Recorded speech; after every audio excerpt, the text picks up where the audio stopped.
Et si je te disais que le sucre agit sur ton cerveau exactement comme une drogue?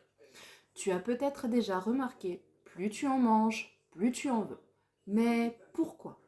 Aujourd'hui, on va plonger ensemble dans les mécanismes cachés du sucre, comment il agit comme une drogue, pourquoi il te pousse à stocker de la graisse et comment t'en libérer.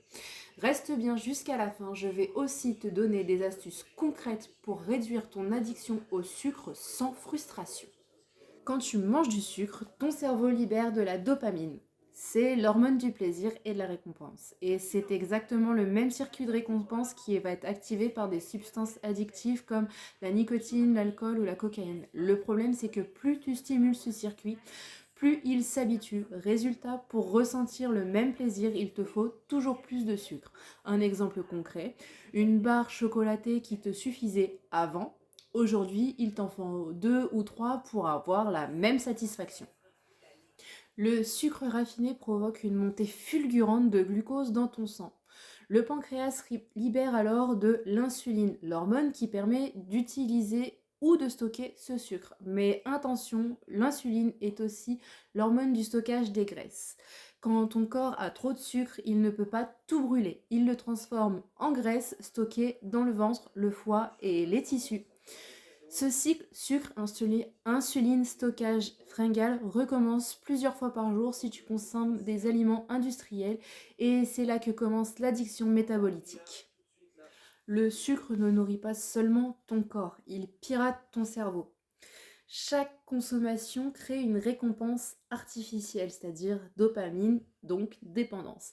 Les scientifiques ont montré que des rats préféreraient le sucre à la cocaïne dans certaines expériences. Cette addiction peut provoquer baisse de concentration, irritabilité quand on n'a pas sa dose, maux de tête, fatigue et compulsion alimentaire. En gros, le sucre te contrôle plus que tu ne le contrôles. Un excès de sucre mène à surpoids et obésité, graisse viscérale, celle qui est la plus dangereuse, diabète de type 2, donc c'est-à-dire une résistance à l'insuline, des maladies cardiovasculaires, cholestérol, triglycérides élevés, le foie gras non alcoolique, de plus en plus fréquent même chez les jeunes. Vieillissement prématuré, rides, baisse de collagène, fatigue chronique, altération du microbiote intestinal, ce qui impacte la digestion, l'immunité et même l'humeur. Voici des astuces concrètes et réalistes. Premièrement, réduis progressivement et remplace du soda par de l'eau pétillante citronnée, les biscuits par des fruits frais ou secs. Tu privilégies les aliments à index glycémique bas, IG bas. Légumineuses, quinoa, flocons d'avoine, légumes. Tu ajoutes des protéines et des fibres à chaque repas, elles ralentissent l'absorption du sucre. Tu peux également soigner ton microbiote en apportant des probiotiques naturels, kéfir, yaourt nature, choucroute, kombucha.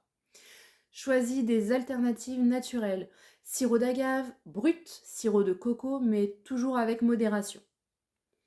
Coupe le sucre caché, sauce industrielle, plats préparés, céréales du commerce. Le sucre n'est pas juste une petite douceur. C'est une vraie drogue qui vole ton énergie, ta santé, ton corps. Mais bonne nouvelle, tu peux t'en libérer pas à pas en reprenant le contrôle de ton alimentation. Dis-moi en commentaire si toi aussi tu as déjà ressenti cette dépendance au sucre. Et si tu veux que je fasse une vidéo avec mon top alternative naturelle au sucre.